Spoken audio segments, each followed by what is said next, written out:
اچھا، تو آج ہم جس موضوع پر بات کرنے والے ہیں وہ بہت ہی آپ کہہ لیں بنیادی ہے۔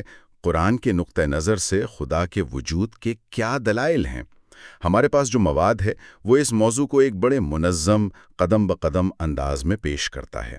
یہ کوئی خشک فلسفیانہ بحث نہیں ہے، بلکہ ایک ایسا طریقہ ہے جو انسان کی اپنی فطرت، اس کی عقل اور پھر کائنات کی نشانیوں کو جگانے کی کوشش کرتا ہے۔ تو چلیں اس کا گہرائی سے جائزہ لیتے ہیں۔ جی، اور یہاں سب سے دلچسپ بات یہ ہے کہ قرآن کا مقصد کسی ریاضی کے سوال کی طرح خدا کے وجود کو ثابت کرنا نہیں ہے۔ اس کا نقطہ نظر یہ ہے کہ یہ علم انسان کے اندر پہلے سے موجود ہے، لیکن وقت کے ساتھ غفلت کی گرد پڑ جاتی ہے۔ تو یہ ساری بحث ثبوت دینے سے زیادہ ایک یاد دہانی کا عمل ہے، اور اس کے لیے وہ ہماری فطرت، ہماری منطق اور کائنات میں جو نشانیاں ہیں یعنی آیات، ان کو استعمال کرتا ہے۔ یعنی شروعات ہی اس مفروضے سے ہو رہی ہے کہ ہم صفر سے شروع نہیں کر رہے، یہ علم ہمارے اندر کہیں نہ کہیں موجود ہے۔ تو پہلا قدم اسی اندرونی آواز کو سننا ہے۔ بالکل، سب سے پہلا اور بنیادی نقطہ فطرت کا ہے۔ قرآن کہتا ہے کہ اللہ نے انسان کو ایک خاص ساخت پر، ایک خاص فطرت پر پیدا کیا ہے، یعنی ہر انسان کے اندر اس کی روح کی گہرائیوں میں اپنے خالق کو پہچاننے کی ایک صلاحیت پہلے سے ڈال دی گئی ہے۔ گویا ہم اس علم کے ساتھ وائرڈ ہیں۔ یہ ایک بہت بڑا دعویٰ ہے۔ کیا اس کی کوئی عملی مثال بھی دی گئی ہے کہ یہ وائرنگ ظاہر کب ہوتی ہے؟ جی، اس کی سب سے طاقتور مثال قرآن سمندر کے سفر سے دیتا ہے۔ جب لوگ جہاز پر سوار ہوتے ہیں اور ایک شدید طوفان میں گھر جاتے ہیں، جب موت سامنے نظر آنے لگتی ہے، تو اس لمحے وہ اپنے تمام بنائے ہوئے معبودوں کو، تمام سہاروں کو بھول جاتے ہیں۔ اس وقت بالکل غیر ارادی طور پر وہ پوری سچائی اور خلوص کے ساتھ صرف ایک اللہ کو پکارتے ہیں۔ یہ صرف پرانے زمانے کی بات نہیں ہے۔ آج بھی جب ہوائی جہاز شدید ٹربولنس میں پھنستا ہے تو اچانک سب لوگ بالکل سنجیدہ اور خاموش ہو جاتے ہیں۔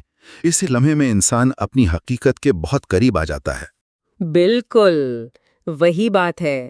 وہ اضطراری رد عمل اس بات کا ثبوت ہے کہ اللہ کی پہچان انسان کی فطرت کی گہرائیوں میں موجود ہے۔ جب سارے بیرونی سہارے ٹوٹ جاتے ہیں تو اندر کی حقیقت خود بخود سطح پر آ جاتی ہے۔ یہ پہلا قدم ہے، اپنے اندر کی اس گواہی کو پہچاننا۔ تو اگر ہماری فطرت اور وجدان ایک سمت اشارہ کر رہے ہیں تو پھر ہماری عقل کا کیا؟ کیا قرآن خالص منطق اور استدلال کی سطح پر بھی بات کرتا ہے؟ یقیناً، فطرت کو بیدار کرنے کے بعد اگلا قدم عقل کو مخاطب کرنا ہے۔ یہاں قرآن ایک بہت ہی سادہ لیکن گہرا سوال اٹھاتا ہے۔ کیا وہ بغیر کسی چیز کے پیدا ہو گئے یا وہ خود ہی اپنے خالق ہیں؟ چلیں اس سوال کو تھوڑا کھولتے ہیں۔ اس میں 3 ہی ممکنہ جوابات ہو سکتے ہیں۔ ٹھیک ہے، پہلا امکان تو یہ ہے کہ وہ بغیر کسی خالق کے یعنی عدم سے خود بخود وجود میں آ گئے، جو کہ عقلی طور پر ناممکن لگتا ہے۔ کچھ نہیں سے کچھ پیدا نہیں ہو سکتا۔ دوسرا امکان یہ ہے کہ انہوں نے خود کو پیدا کیا، جو اس سے بھی زیادہ مضحکہ خیز ہے، کیونکہ خود کو پیدا کرنے کے لیے انہیں اپنے وجود میں آنے سے پہلے موجود ہونا پڑے گا۔ یہ تو ایک کھلا تضاد ہے۔ بالکل۔ تو پھر تیسرا امکان بچتا ہے کہ انہیں کسی دوسری مخلوق نے پیدا کیا ہے، اور یہیں سے ایک دلچسپ منطقی سلسلہ شروع ہوتا ہے۔ اگر ہمیں کسی مخلوق بے نے بنایا تو بے کو کس نے بنایا؟ آپ کہیں گے جیم نے، تو پھر جیم کو کس نے بنایا؟ یہ تو ایک لامتناہی زنجیر بن جائے گی جو کبھی ختم ہی نہیں ہوگی۔ اسی کو فلسفے کی زبان میں انفینٹ ریگریس یا لامتناہی تسلسل کہتے ہیں، اور یہ ایک منطقی مغالطہ ہے۔ ایک منٹ، یہاں کچھ لوگ اعتراض کر سکتے ہیں۔ کچھ فلسفے کہتے ہیں کہ یہ زنجیر لامتناہی ہو سکتی ہے۔ اس میں منطقی تضاد کیا ہے؟ ہمیں ایک نقطہ آغاز کی ضرورت ہی کیوں ہے؟ ایک بہت اچھا سوال ہے۔ مسئلہ یہ نہیں ہے کہ زنجیر لمبی ہے، مسئلہ یہ ہے کہ یہ زنجیر وجود کی وضاحت ہی نہیں کرتی، صرف سوال کو پیچھے دھکیلتی جاتی ہے۔ فرض کریں آپ کو ایک کتاب لینی ہے جو ایک لائبریری میں ہے، لیکن لائبریرین کہتا ہے کہ اسے اپنے سپروائزر سے اجازت لینی پڑے گی۔ سپروائزر کہتا ہے کہ اسے اپنے مینیجر سے اجازت لینی پڑے گی، اور یہ سلسلہ کبھی ختم نہ ہو۔ نتیجہ کیا ہوگا؟ آپ کو کتاب کبھی نہیں ملے گی۔ کبھی نہیں، کیونکہ اجازت کا اختیار اس زنجیر میں کہیں موجود ہی نہیں ہے، اسے صرف آگے منتقل کیا جا رہا ہے۔ اسی طرح تخلیق کی صلاحیت اگر ہر مخلوق کسی پچھلی مخلوق سے لے رہی ہے تو یہ صلاحیت آئی کہاں سے؟ اچھا، تو آپ کہہ رہے ہیں کہ اس زنجیر میں کہیں نہ کہیں ایک ایسی ہستی کا ہونا ضروری ہے جسے خود تخلیق کی صلاحیت کے لیے کسی اور کی ضرورت نہ ہو، جو اس صلاحیت کا اصل منبع ہو۔ بالکل، اس منطقی جائزے کا نتیجہ یہی نکلتا ہے کہ صرف ایک ہی قابل عمل امکان باقی بچتا ہے۔ تخلیق کے اس سلسلے کے آغاز میں ایک ایسی ہستی کا ہونا ضروری ہے جو خود غیر مخلوق ہو، یعنی ازلی اور ابدی ہو۔ ایک ایسی ہستی جو اس زنجیر کا آغاز کرے لیکن خود کسی زنجیر کا حصہ نہ ہو، ایک غیر محتاج خالق۔ تو ہماری فطرت کی آواز اور ہماری عقل کی دلیل دونوں ایک ہی نتیجے پر پہنچ رہی ہیں، لیکن قرآن ہمیں صرف ان ذہنی مشقوں تک محدود نہیں رکھتا، وہ ہمیں آنکھیں کھول کر باہر دیکھنے کی بھی دعوت دیتا ہے نا؟ جی، اور یہ تیسرا مرحلہ ہے، فطرت اور عقل کے بعد مشاہدہ کائنات۔ قرآن بار بار کہتا ہے آسمانوں کو بلند کیا اور توازن قائم کیا۔ ایک اور جگہ ارشاد ہے بے شک ہم نے ہر چیز کو ایک مقررہ اندازے کے ساتھ پیدا کیا ہے۔ یہ توازن اور اندازے کی بات بہت گہری ہے۔ سائنسدان اسے فائن ٹیوننگ کہتے ہیں، لیکن یہ اصطلاح تھوڑی ٹیکنیکل لگتی ہے۔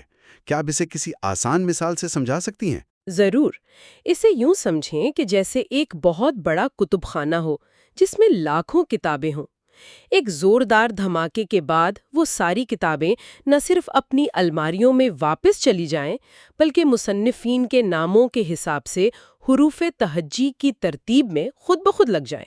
کیا کوئی بھی یہ مانے گا کہ یہ محض اتفاقاً ہو گیا ہے؟ کبھی نہیں۔ یہ تو ایک ناممکن بات لگتی ہے۔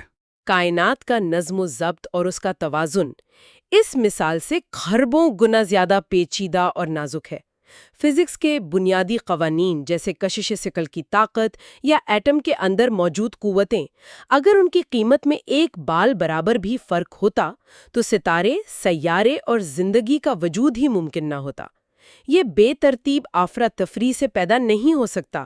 یہ ناقابل یقین حد تک درست توازن ایک عظیم منصوبہ ساز، ایک ذہین ڈیزائنر کی طرف اشارہ کرتا ہے۔ جی، ایک ذہین ڈیزائنر کی طرف اشارہ کرتا ہے۔ کائنات کی وسعتوں میں اس نظم کو دیکھنا واقعی حیران کن ہے، لیکن ہمارے ذرائع بتاتے ہیں کہ شاید سب سے بڑی نشانی اتنی دور نہیں بلکہ بہت بہت قریب ہے، ہمارے اپنے اندر۔ جی، اور یہاں بات اور بھی زیادہ دلچسپ ہو جاتی ہے۔ قرآن ہماری توجہ کائنات سے ہٹا کر خود ہماری ذات کی طرف لاتا ہے، اور خود تمہاری ذات میں بھی نشانیاں ہیں، تو کیا تم دیکھتے نہیں؟ یہاں ایک ناقابل یقین سفر کی طرف اشارہ ہے۔ ایک بے جان نطفے سے زندگی کا آغاز، پھر ایک منظم حیاتیاتی وجود کی تشکیل، پھر اس وجود میں شعور کا پیدا ہونا، اور پھر اس شعور میں صحیح اور غلط یعنی اخلاقی حس کا پیدا ہونا۔ یہ واقعی حیران کن ہے۔ ہم اکثر ثبوت کے لیے ٹیلیسکوپ سے باہر جھانکتے ہیں، لیکن شاید سب سے بڑا معجزہ تو خود ہمارے وجود کا یہ سفر ہے، مادے سے زندگی اور پھر زندگی سے ایسا شعور جو خود کائنات کے بارے میں سوال کر سکے۔ قرآن اسی عمل کو بیان کرنے کے بعد کہتا ہے پھر ہم نے اسے ایک بالکل دوسری مخلوق بنا دیا۔ یہ جو دوسری مخلوق بننے کا مرحلہ ہے، یعنی محض ایک حیاتیاتی مشین سے ایک سوچنے اور محسوس کرنے والی ہستی بننا، یہ اس بات کی گواہی دیتا ہے کہ اس کے پیچھے ایک بامقصد ڈیزائن ہے، اور ایک بامقصد ڈیزائن ہمیشہ ایک بامقصد ڈیزائنر کا پتہ دیتا ہے۔ اسے محض ایک خوش قسمت حادثہ قرار دینا بہت مشکل ہے۔ ٹھیک ہے، تو ایک خالق، ایک ڈیزائنر کا تصور واضح ہوتا ہے، لیکن ایک عام خیال جسے ڈیزم بھی کہتے ہیں یہ ہے کہ خدا نے کائنات بنا کر اسے اس کے حال پر چھوڑ دیا ہے، جیسے ایک گھڑی ساز گھڑی بنا کر اسے چلنے کے لیے چھوڑ دیتا ہے۔ کیا ہمارے ذرائع اس سے اتفاق کرتے ہیں؟ بالکل نہیں، اور یہ ایک بہت اہم نقطہ ہے۔ قرآن کا تصور ایک ریٹائرڈ خالق کا نہیں ہے۔ قرآن اللہ کے لیے الحی القیوم کے الفاظ استعمال کرتا ہے۔ الحی یعنی وہ جو ہمیشہ سے زندہ ہے اور ہمیشہ زندہ رہے گا، اور القیوم یعنی وہ جو ہر چیز کو قائم رکھے ہوئے ہے۔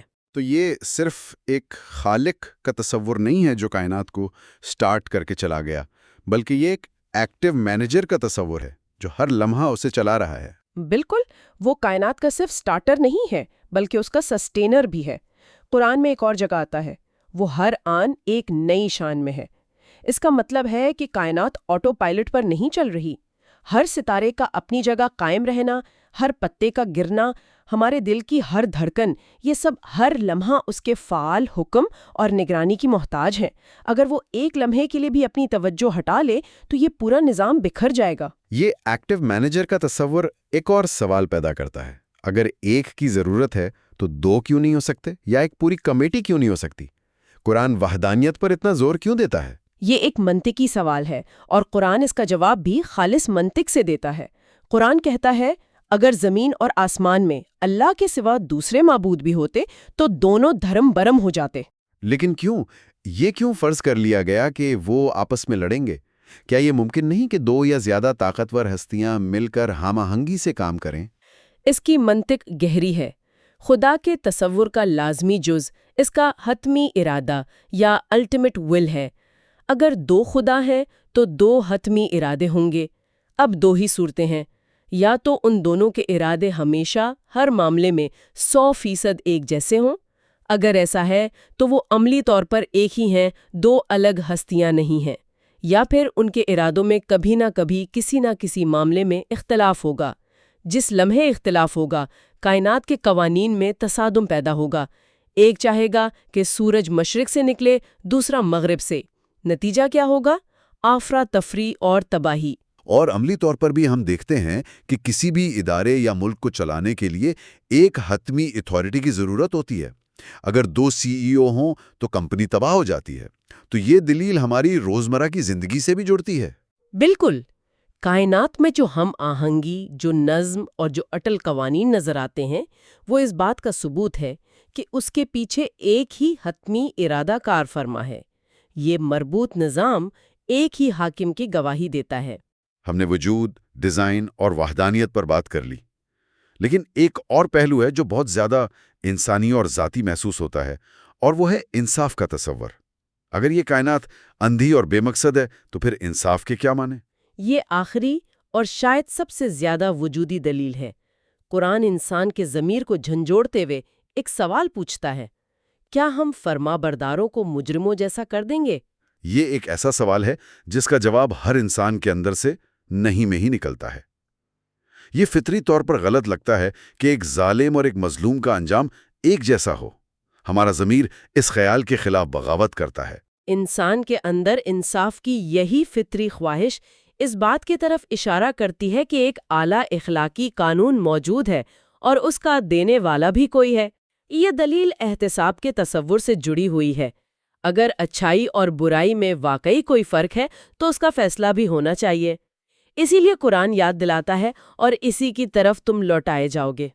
یہ احساس کہ اس زندگی میں کیے گئے اعمال کا کوئی نتیجہ نکلے گا، ایک ایسی اخلاقی کائنات کا تقاضا کرتا ہے جس کا نگہبان ایک منصف خدا ہو۔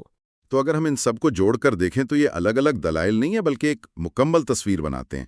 ہم نے ایک اندرونی آواز یعنی فطرت سے سفر شروع کیا، پھر اسے عقل کی کسوٹی پر پرکھا، پھر باہر کائنات کے نظم و ضبط میں اس کی گواہی دیکھی، اور پھر واپس اپنے وجود کے معجزے پر غور کیا۔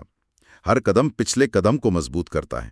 بالکل، اور قرآن کا حتمی موقف یہی ہے کہ مسئلہ ثبوت کی کمی کا نہیں بلکہ غفلت کا ہے۔ انسان اپنی روزمرہ کی زندگی میں، اپنی مصروفیات میں ان نشانیوں سے غافل ہو جاتا ہے۔ جیسا کہ قرآن میں وعدہ کیا گیا ہے، ہم ان قریب انہیں اپنی نشانیاں کائنات میں بھی دکھائیں گے اور خود ان کی ذات میں بھی، یہاں تک کہ ان پر یہ بات کھل جائے کہ یہی حق ہے۔ ثبوت ہر طرف بکھرا پڑا ہے، صرف توجہ اور غور و فکر کی ضرورت ہے۔ اس گفتگو کے اختتام پر اپنے سننے والوں کے لیے ایک سوچ چھوڑتے ہیں۔ اس پورے مربوط نظام کو سمجھنے کے بعد یہ سوچنے کا مقام ہے کہ یہ فریم ورک آج کے دور کے مختلف نظریات جیسے الحاد یا ڈیزم یا شرک سے کس طرح مکالمہ کرتا ہے۔ الحاد پہلے ہی قدم یعنی خالق کے وجود کو چیلنج کرتا ہے۔ ربوبیت خالق کو تو مانتی ہے، لیکن اس کے قیوم یا سسٹینر ہونے کا انکار کرتی ہے، اور شرک اس کی وحدانیت کو چیلنج کرتا ہے۔ تو سوچنے کی بات یہ ہے کہ قرآن کا یہ مربوط اور جامع نظام ان جزوی یا ادھورے نظریات کے اٹھائے گئے سوالات کا کس طرح ایک مکمل جواب فراہم کرتا ہے۔